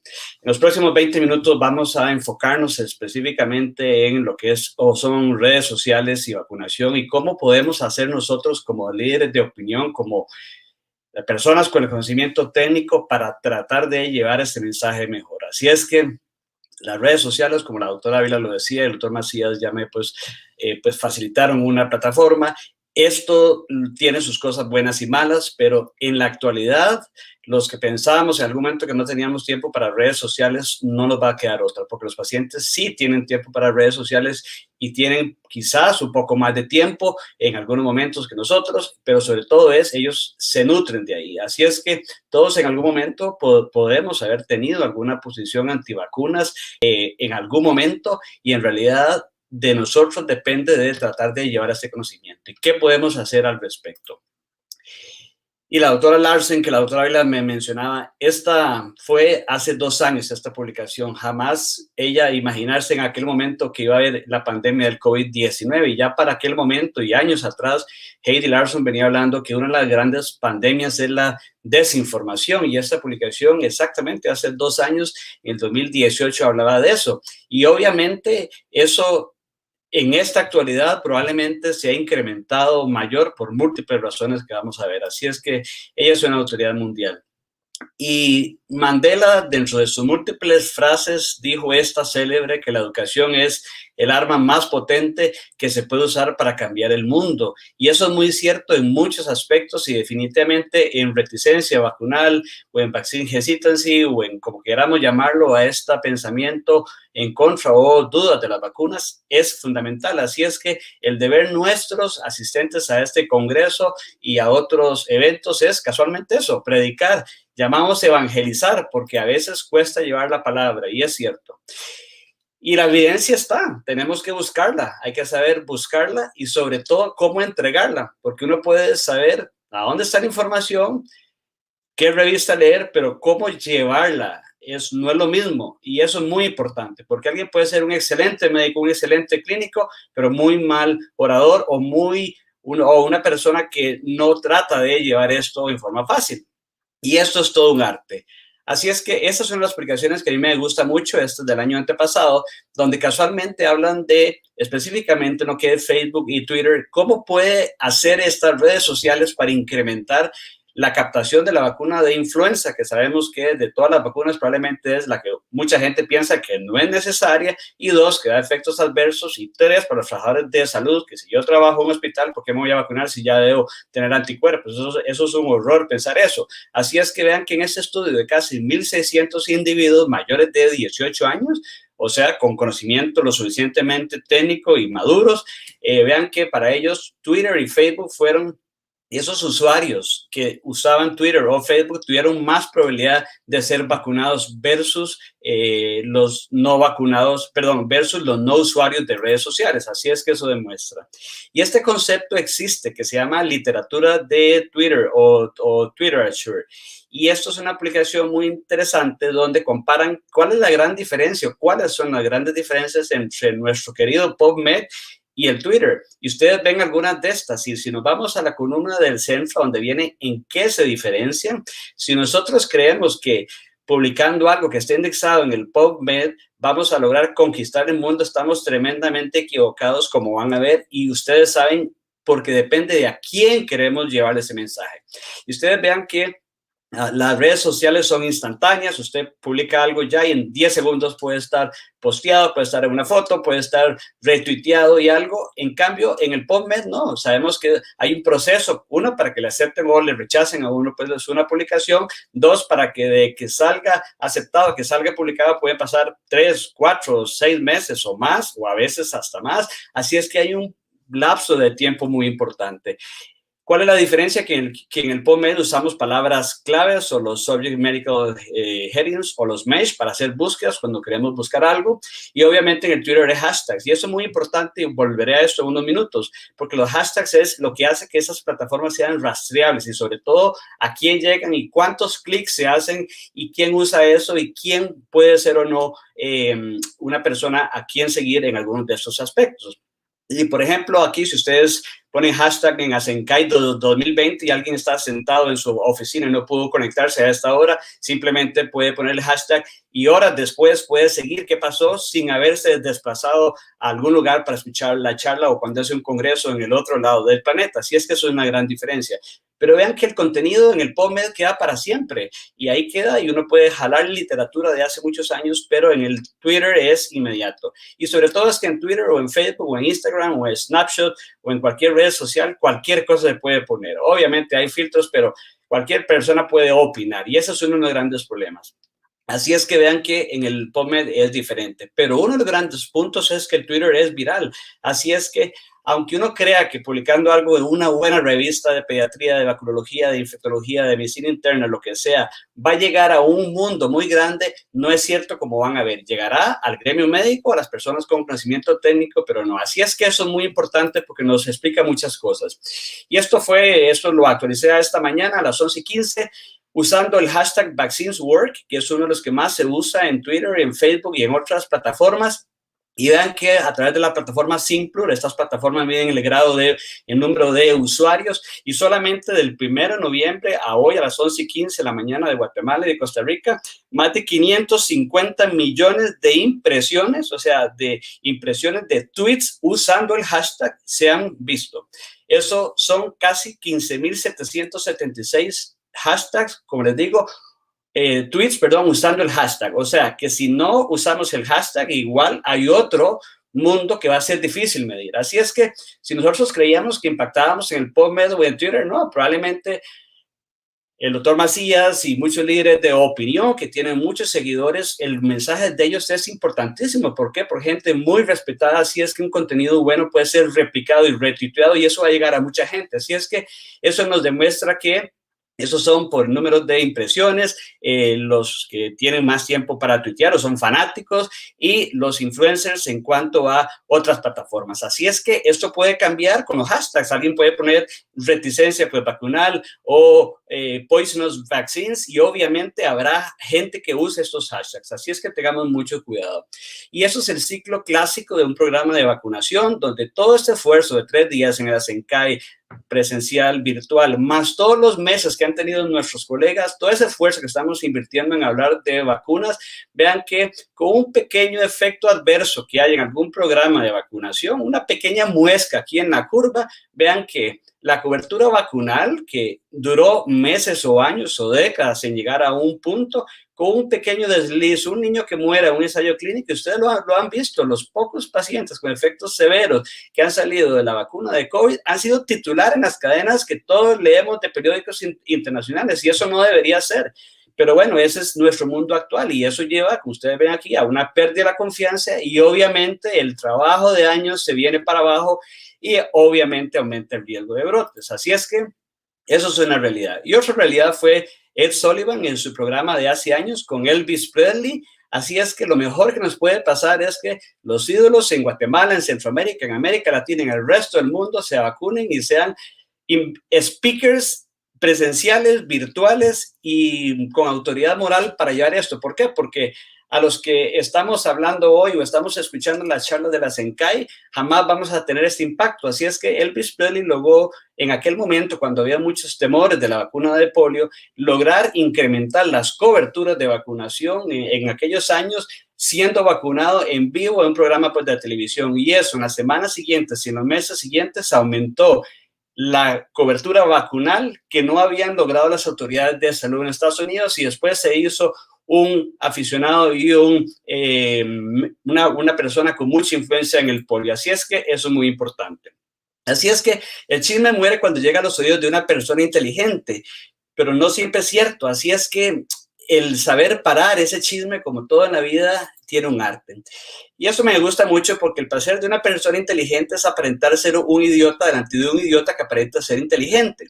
Y eso tiene sus cosas. Muchos piensan que las personas antivacunas son idiotas, ignorantes, y no, probablemente sean muy inteligentes y quizás más inteligentes que algunos de nosotros, porque yo fui pues idiota porque la primera vez que lo leí me costó leerlo y entenderlo y tuve que volverlo pues a leer. Y eso demuestra que alguien a quien nosotros minimizamos esa capacidad intelectual probablemente, y es una realidad, que tenga mejores estrategias de comunicación, porque ahí están los hechos con lo que ha pasado con el sarampión, que una publicación de pocos casos, como se mencionó, logró bajar las coberturas de sarampión, rubiola y paperas en el Reino Unido y todo lo que ya sabemos después. Así es que eso es una triste realidad. Así es que el poder de un tuit, para bien, para mal, puede ser muy malo o muy bueno. Y yo no sigo a Donald Trump, pero él hace 6 años puso esto, que ustedes lo pueden leer, todos esos conceptos, y él ha hablado mucho de fake news, y esto claramente es un fake news. ¿Por qué? Porque esto es lo que implica. Obviamente ahora es otra historia porque quieren meter la vacuna, pero una persona con 80 y pico millones de seguidores como él u otros cantantes u otros, con un tuit para bien, para mal, viendo ese número de impresiones y de tuiteros y de gente solamente en una red más todas las demás, puede ser muy dañino. Así es que, al buen entendedor, pocas palabras, aquí esto es lo que nosotros debemos hacer en toda nuestra región. El presidente Trudeau de Canadá y su primer ministro, y obviamente pues don Barack, esto es lo que la gente debe ver en las noticias y en otros medios. Y esto es nuestro país, Costa Rica. Hace 1 año y medio, cuando se introdujo la vacunación universal contra el papiloma, aquí está nuestro señor pues, presidente, el señor ministro pues, de Salud, el doctor Daniel Salas, y el presidente de la Caja Costarricense del Seguro Social, don Román Macaya, que son las personas que probablemente o que realmente tienen el poder, porque es el poder político, el poder del Ministerio pues, de Salud como ente rector, y la Caja, que es obviamente la que presta los servicios de salud. Así es que esto es aquí en nuestro hospital de niños, las primeras 10 niñas que se vacunaron contra papiloma, y obviamente si el presidente tiene voluntad política, los ministros también y el resto de líderes de opinión, eso es mucho más fácil en nuestros medios. Así es que, ¿qué otras estrategias? ¿Cómo podemos llevar nosotros como médicos en un consultorio, en un hospital, en un vacunatorio, las enfermeras, quien esté escuchando esto, para ser exitoso? Bueno, obviamente hay que inyectar conocimiento de vacunas en los cerebros permeables y los no permeables también, y usar las estrategias de familias que hayan enfermado o lamentablemente visto morir algún niño por alguna enfermedad vacuno-prevenible. Y eso es una realidad, porque eso ha servido en muchos países y hay familias que tienen sus redes sociales de apoyo a esto. Así es que algo se mencionó pues, de esto, pero lo más importante, como todo en la vida, toda persona tiene derecho a ser escuchada, por lo menos, aunque uno no comparta eso. Y realmente muchas de las personas que no creen en alguna vacuna o en alguna particular o en otras es porque no han visto lo que muchos de nosotros vimos como residentes o que tuvimos de enfermedad durante la infancia. Así es que pregunta lógica es si realmente son necesarias, qué beneficios tienen, si son seguras o no. Y obviamente, como mencionaba el doctor Macías, hay que ser firme, tolerante, pero firme, porque tenemos el conocimiento técnico. La gente confía en nosotros en su inmensa mayoría, en lo personal de salud. Y obviamente que sea por convencimiento, tratar aquí de convencerlo, no de imposición, y admitir efectos adversos, eso es muy importante. Y obviamente, como todo en la vida, en el momento que 2 personas discuten, alguien tiene que ceder, porque si no se matan o se tiran al piso. Y eso es muy importante en esto, porque somos personas de salud y eso lamentablemente a veces no pasa. Y obviamente que prevalezca la salud del paciente, de su entorno familiar y de la comunidad, porque no es justo que si un niño tiene todas sus vacunas, simplemente porque un vecino u otra persona no quiera vacunarse, el resto de la población sea esto. Esta madre es una madre australiana que perdió a su hija de tosferina y simplemente porque ella contrajo pues tosferina, pues la bebé antes de los 2 meses de edad, la madre nunca había escuchado la vacuna de pertussis durante el embarazo, y a partir de ahí, porque vivió en carne propia la muerte de una bebé que ni siquiera llegó a los 2 meses, ahora es una persona que habla por toda Australia y ha logrado programas de vacunación que ni las propias autoridades de salud. Así es que eso es lo que nosotros queremos para nuestros países. Jamás que los niños se mueran, pero de esas experiencias malas sacar lo menos malo o algo que sirva para otras familias. Y como este reporte en el periódico más importante nuestro aquí en el país, La Nación, sobre el sarampión y lo que ya conocían del sarampión, más lo que aprendimos el año pasado y años siguientes, que puede borrar el sistema inmunitario y predisponer a otros problemas. Así es que, para ir terminando, ¿qué otros retos tenemos durante la pandemia? Creo que todos sabemos cuáles son esos retos. Definitivamente, si antes teníamos problemas, ahora más. Así es que esos son datos reales, esos son en Estados Unidos, en Michigan, y ya mis colegas durante el Congreso y hoy se han mencionado las coberturas en nuestra región.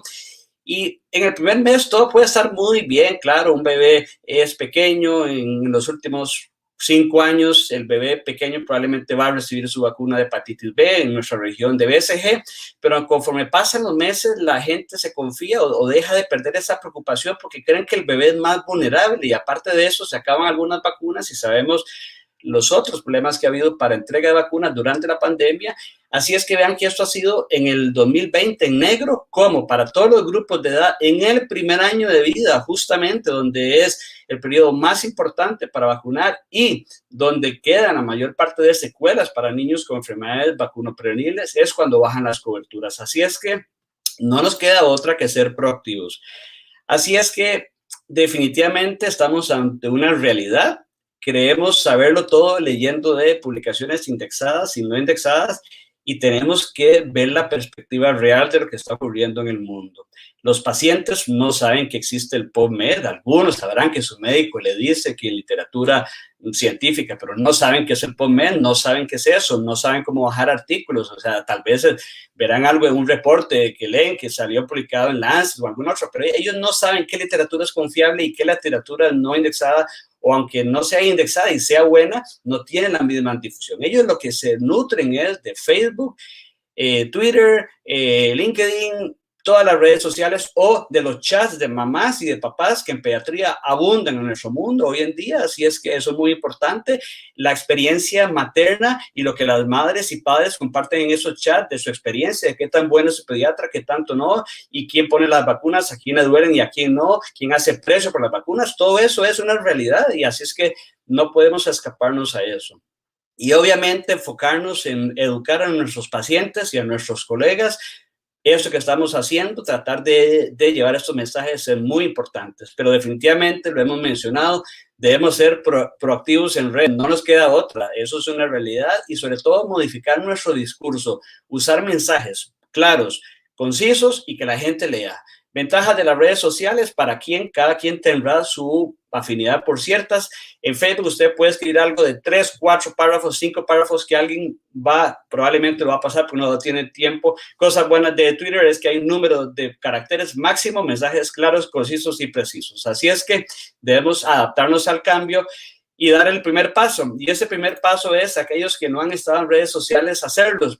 Y el doctor Macías, como siempre, con sus palabras sabias, él escribió este tweet en el 2018, y para los que no lo siguen, les recomiendo seguirlo porque da un gusto. Él puso en Twitter: hay que escribir aunque no hayan seguidores. El pensamiento que no se expresa muere y no trasciende ni para uno mismo. Y es cierto, lo que no está publicado no existe. Aunque queramos sacar algo y publicarlo, si no está publicado, no existe. Punto. Y eso es una realidad. Así es que uno pone algo, no para ver cuántas personas le dan like, tweet, no, es porque a alguien le va a servir. Igual que esta charla, las personas que estén escuchando, con una persona que entre en redes sociales, es un gran avance, y creo que eso es muy importante. Y esto lo hemos hablado, esa es una aplicación de mi colega, la doctora Ávila, este servidor y Carlos Espinal, sobre algo corto de lo que estamos pasando en el mundo. Así es que, para terminar, Helen Keller dijo esto, que juntos podemos hacer mucho comparado a lo que podemos hacer solos. Así es que pocos podemos hacer mucho, pero juntos realmente podemos crear esto. Y váyanse nada más otra vez al pantallazo donde le puse el número de impresiones de tweets, o sea, súmenle los de otras redes sociales. Así es que definitivamente esto cambia el mundo. Aquí está mi información de contacto, y con todo gusto, y nuevamente muchas gracias, es un honor, y estamos para servirles en el futuro o en lo que podamos. Gracias. Muchas gracias, Rolando. Sin duda, un tema súper importante en esta época, y de hecho estamos a través del internet conectados, y este congreso es totalmente virtual, y prácticamente toda su publicidad ha sido a través de redes sociales. Les agradezco mucho a los panelistas por tiempo, pues lamentablemente ya ahorita nos está terminando nuestro tiempo en aire, pero les agradezco de nuevo. Si alguien tiene alguna pregunta, mándenla y vamos a ver de qué forma se las hacemos llegar a los panelistas. Un gusto realmente haber estado con ustedes. La verdad es que esperamos que en un año o dos de pronto podamos reunirnos acá, pero ya en Guatemala, ya en Antigua, están desde ya invitados, ojalá de forma presencial y podamos compartir otro rato, pero mientras, pues por lo menos de esta forma nos podemos saludar. Y a todos los que están conectados, pues muchas gracias por su presencia. Mañana seguimos con tema de vacunas, tenemos también todo el día de vacunas y tenemos, por supuesto, otros 4 salones con otros temas muy interesantes de infectología. Los invitamos a conectarse. Saludo a todos, que estén muy bien. Hasta luego, que estén muy bien. Gracias, un abrazo a todos, hasta luego. Se cuidan, chao.